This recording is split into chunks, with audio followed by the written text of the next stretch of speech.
आज दिनांक 6 जनवरी 2024 भारतीय तिथि अनुसार पौष कृष्ण दशमी विक्रम संवत 2080 सप्तम अध्याय का पंचम श्लोक का विवेचन कल तक देख चुके हैं।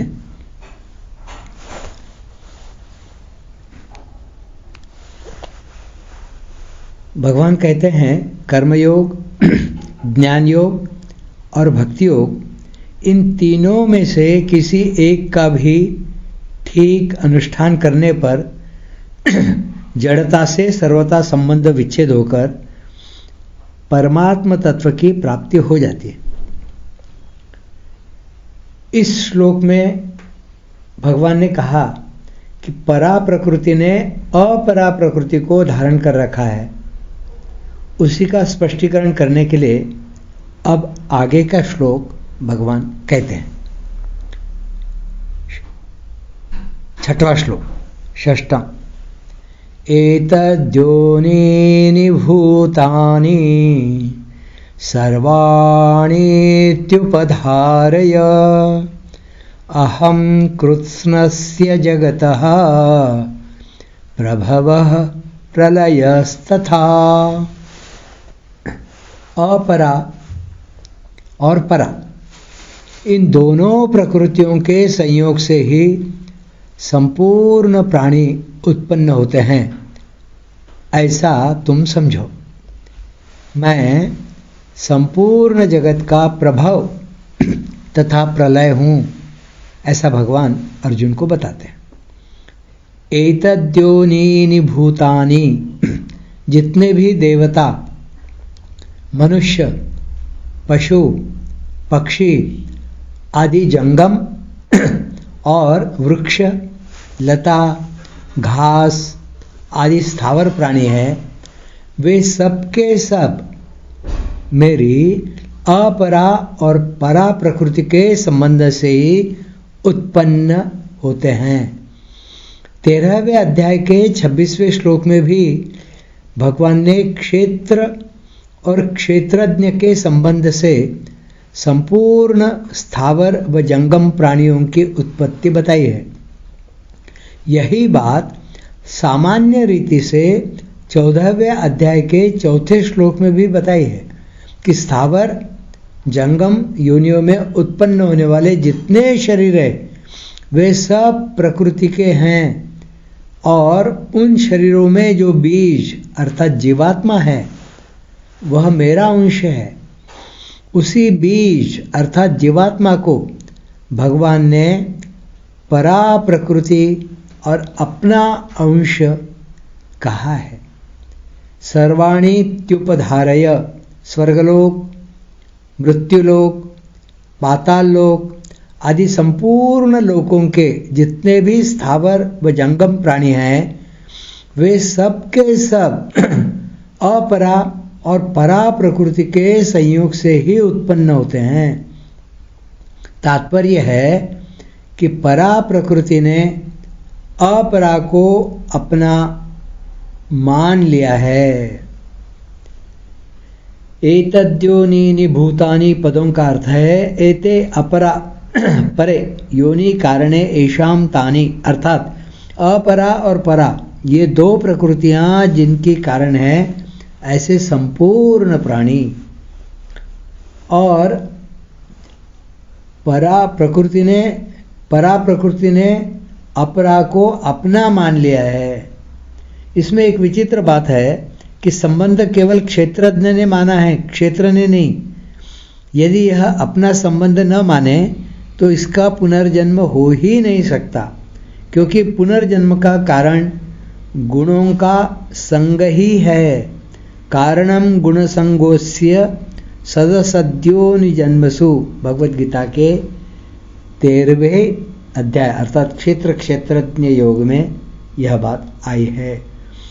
उसका संग कर लिया है, किसका?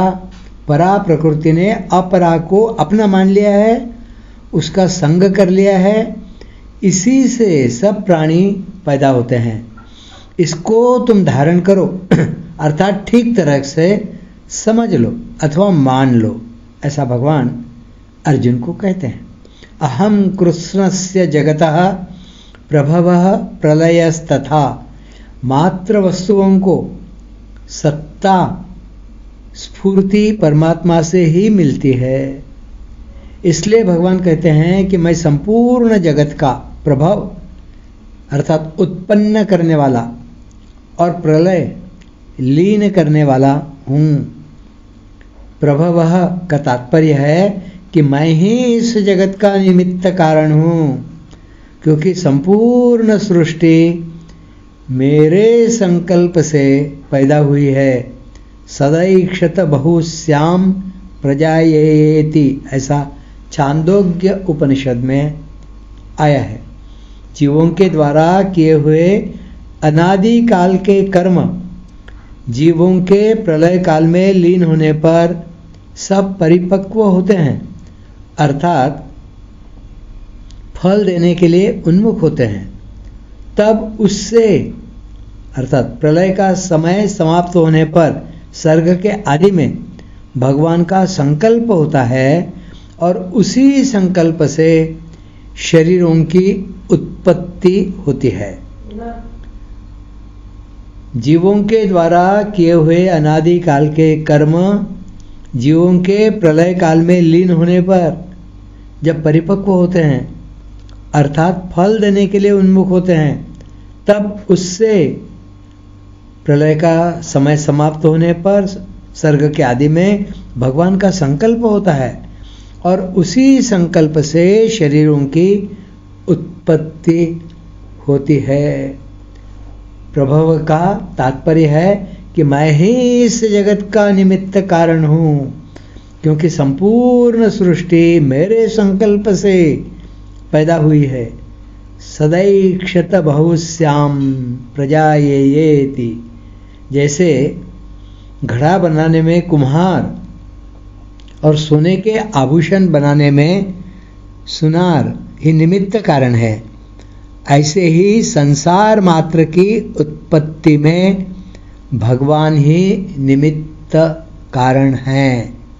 प्रलय कहने का तात्पर्य है कि इस जगत का उपादान कारण भी मैं ही हूँ, क्योंकि कार्य मात्र उपादान कारण से उत्पन्न होता है, उपादान कारण रूप से ही रहता है और अंत में उपादान कारण में ही लीन हो जाता है।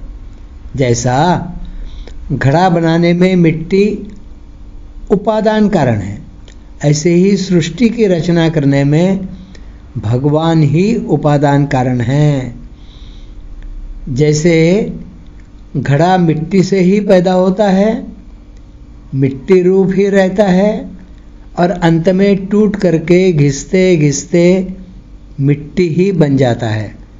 और जैसे सोने के यावन मात्र आभूषण सोने से ही उत्पन्न होते हैं, सोना रूप ही रहते हैं और अंत में सोना ही रह जाते हैं, ऐसे ही यह संसार भगवान से ही उत्पन्न होता है, भगवान में ही रहता है और अंत में भगवान में ही लीन हो जाता है। ऐसा जानना ही ज्ञान है। सब कुछ भगवत स्वरूप है, भगवान के सिवाय दूसरा कुछ है ही नहीं, ऐसा अनुभव हो जाना विज्ञान है। तो क्या बात मुख्य रूप से आई है, जैसे सोना ही अंत में रह जाता है, ऐसे ही यह संसार भगवान से ही उत्पन्न होता है, भगवान में ही रहता है और अंत में भगवान में ही लीन हो जाता है। ऐसा जानना ज्ञान है। सब कुछ भगवत स्वरूप है, भगवान के सिवाय दूसरा कुछ है ही नहीं, ऐसा अनुभव हो जाना विज्ञान है, विशेष ज्ञान है। कृष्णस्य जगतः पदों में भगवान ने अपने को जड़ व चेतनात्मक संपूर्ण जगत का प्रभव और प्रलय बताया है। इसमें जड़ अर्थात अपरा प्रकृति का प्रभाव और प्रलय बताना तो ठीक है, पर चेतन परा प्रकृति अर्थात जीवात्मा का उत्पत्ति और विनाश कैसे हुआ? क्योंकि वह तो नित्य तत्व है। नित्यः सर्वगतः स्थाणु अचलोयम सनातनः। भगवद गीता के 2 अध्याय में यह बात आई है। जो परिवर्तनशील है उसको जगत कहते हैं, गच्छतीति जगत। पर यहाँ जगत शब्द जड़ व चेतनात्मक संपूर्ण संसार का वाचक है। इसमें जड़ अंश तो परिवर्तनशील है और चेतन अंश सदा सर्वथा परिवर्तन रहित व निर्विकार है। वह निर्विकार तत्व जब जड़ के साथ अपना संबंध मानकर तादात्म्य कर लेता है, तब वह जड़ अर्थात शरीर के उत्पत्ति विनाश को अपना उत्पत्ति व विनाश मान लेता है। इसी से उसके जन्म मरण कहे जाते हैं।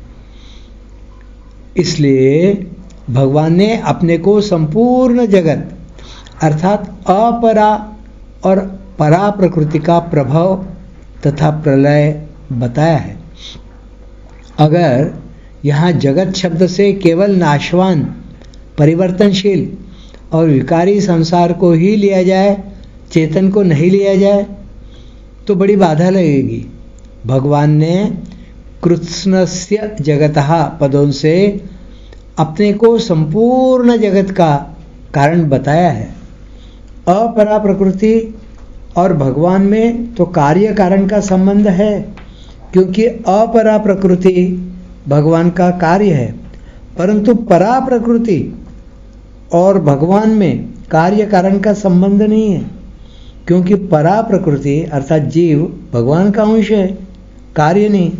इसलिए अंश और अंशी की दृष्टि से ही भगवान जीव के कारण कहे गए हैं, कार्य कारण की दृष्टि से नहीं।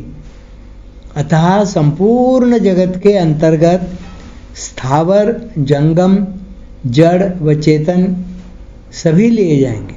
अगर केवल जड़ को लिया जाएगा तो चेतन भाग छूट जाएगा, जिससे मैं संपूर्ण जगत का कारण हूँ यह कहना नहीं बन सकेगा और आगे भी बड़ी बाधा लगेगी। कारण कि आगे इसी अध्याय के 13वें श्लोक में भगवान ने कहा है कि तीनों गुणों से मोहित जगत मेरे को नहीं जानता। तो यहाँ जानना अथवा न जानना चेतन का ही हो सकता है, जड़ का जानना अथवा न जानना होता ही नहीं। इसलिए जगत शब्द से केवल जड़ को ही नहीं, चेतन को भी लेना पड़ेगा। ऐसे ही 16वें अध्याय के 8वें श्लोक में भी आसुरी संपदा वालों की मान्यता के अनुसार जगत शब्द से जड़ संपदा वाले व्यक्ति संपूर्ण शरीरधारी जीवों को असत्य मानते हैं, केवल जड़ को नहीं। इसलिए अगर वहाँ जगत शब्द से केवल जड़ संसार ही लिया जाए तो जगत को अर्थात जड़ संसार को असत्य, मिथ्या और अप्रतिष्ठित कहने वाले अद्वैत सिद्धांती भी आसुरी संपदा वालों में आ जाएंगे, जो कि सर्वथा अनुचित है।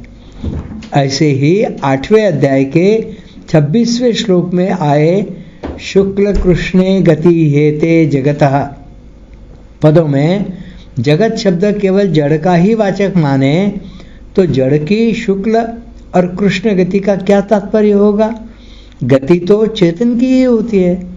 जड़ से तादात्म्य करने के कारण ही चेतन को जगत नाम से कहा गया है। जड़ से तादात्म्य करने के कारण ही चेतन को जगत नाम से कहा गया है। इन सब बातों पर विचार करने से यह निष्कर्ष निकलता है कि जड़ के साथ एकात्मता करने से जीव जगत कहा जाता है, परंतु जब यह जड़ से विमुख होकर चिन्मय तत्व के साथ अपनी एकता का अनुभव कर लेता है, तब यह योगी कहा जाता है, जिसका वर्णन गीता में जगह जगह आया है।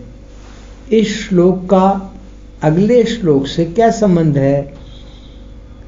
भगवान ने अपने को परा और अपरा पूर्व श्लोक में प्रकृति रूप संपूर्ण जगत का मूल कारण बताया।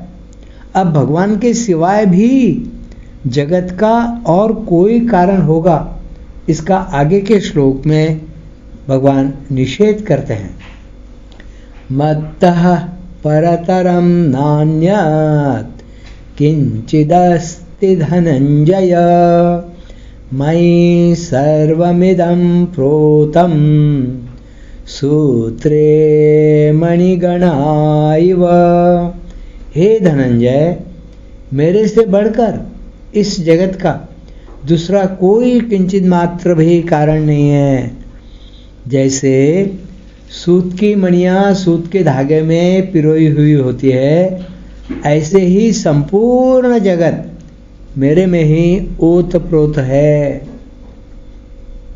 इसकी व्याख्या, मत्तः परतरम नान्यत् किंचिदस्ति धनंजय। हे अर्जुन, मेरे सिवाय दूसरा कोई कारण नहीं है, मैं ही सब संसार का महाकारण हूँ। जैसे वायु आकाश से ही उत्पन्न होती है, आकाश में ही रहती है और आकाश में ही लीन होती है, अर्थात आकाश के सिवाय वायु की कोई पृथक स्वतंत्र सत्ता नहीं है। ऐसे ही संसार भगवान से उत्पन्न होता है, भगवान में स्थित रहता है और भगवान में ही लीन हो जाता है, अर्थात भगवान के सिवाय संसार की कोई पृथक स्वतंत्र सत्ता नहीं है। यहाँ परतरम कहकर सबका मूल कारण बताया गया है। मूल कारण के आगे कोई कारण नहीं है, अर्थात मूल कारण का कोई उत्पादक नहीं है, भगवान ही सबके मूल कारण है। यह संसार अर्थात देश, काल, व्यक्ति, वस्तु, घटना, परिस्थिति आदि सभी परिवर्तनशील है, परंतु जिसके होनेपन से इन सबका होनापन दिखता है, अर्थात जिसकी सत्ता से ये सभी है दिखते हैं, वह परमात्मा ही इन सब में परिपूर्ण है। भगवान ने इसी अध्याय के दूसरे श्लोक में कहा कि मैं विज्ञान सहित ज्ञान कहूँगा, जिसको जानने के बाद कुछ जानना बाकी नहीं रहेगा। यज्ञात्वा नेह भूयोन्यत् ज्ञातव्यमवशिष्यते। और यहाँ कहते हैं कि मेरे सिवाय दूसरा कोई कारण नहीं है। मत्तः परतरम नान्यत् किंचिदस्ति, दोनों ही जगह न अन्यत कहने का तात्पर्य है कि जब मेरे सिवाय कुछ है ही नहीं, तब मेरे को जानने के बाद जानना कैसे बाकी रहेगा। अतः भगवान ने यहाँ मयि सर्वमिदं प्रोतम और आगे वासुदेवः सर्वम तथा सदसच्चाहम कहा है। जो कार्य होता है वह कारण के सिवाय अपनी कोई स्वतंत्र सत्ता नहीं रखता। वास्तव में कारण ही कार्य रूप से दिखता है। इस प्रकार जब कारण का ज्ञान हो जाएगा, तब कार्य कारण में लीन हो जाएगा, अर्थात कार्य की अलग सत्ता प्रतीत नहीं होगी और एक परमात्मा के सिवाय अन्य कोई कारण नहीं है, ऐसा अनुभव स्वतः हो जाएगा। मयि सर्वमिदं प्रोतम सूत्रे मणिगणा इव। यह सारा संसार सूत में सूत की ही मणियों की तरह मेरे में पिरोया हुआ है, अर्थात मैं ही सारे संसार में अनुस्यूत अर्थात व्याप्त हूँ। जैसे सूत से बनी मणियों में और सूत में सूत के सिवाय अन्य कुछ नहीं है, ऐसे ही संसार में मेरे सिवाय अन्य कोई तत्व नहीं है। तात्पर्य है कि जैसे सूत में सूत की मणियाँ पिरोई गई हों तो दिखने में मणियाँ और सूत अलग अलग दिखते हैं, पर वास्तव में उनमें सूत एक ही होता है। ऐसे ही संसार में जितने प्राणी हैं वे सभी नाम, रूप, आकृति आदि से अलग अलग दिखते हैं, पर वास्तव में उनमें व्याप्त रहने वाला चेतन तत्व एक ही है। वह चेतन तत्व मैं ही हूँ। क्षेत्रज्ञं चापि मां विद्धि सर्वक्षेत्रेषु भारत। भगवद गीता के 13वें अध्याय में 2वां श्लोक आया है। अर्थात मणि रूप अपरा प्रकृति भी मेरा स्वरूप है और धागा रूप परा प्रकृति भी मैं ही हूँ। दोनों में मैं ही परिपूर्ण हूँ, व्याप्त हूँ। साधक जब संसार को संसार बुद्धि से देखता है तब उसको संसार में परिपूर्ण से व्याप्त परमात्मा नहीं दिखते। जब उसको परमात्मा तत्व का वास्तविक बोध हो जाता है तब व्याप्य व व्यापक भाव मिटकर एक परमात्मा तत्व ही दिखता है। इस तत्व को बताने के लिए ही भगवान ने यहाँ कारण रूप से अपनी व्यापकता का वर्णन किया है। इस प्रकार यह 7वें श्लोक का विवेचन पूर्ण होता है। यहाँ समाप्त करते हैं। धन्यवाद।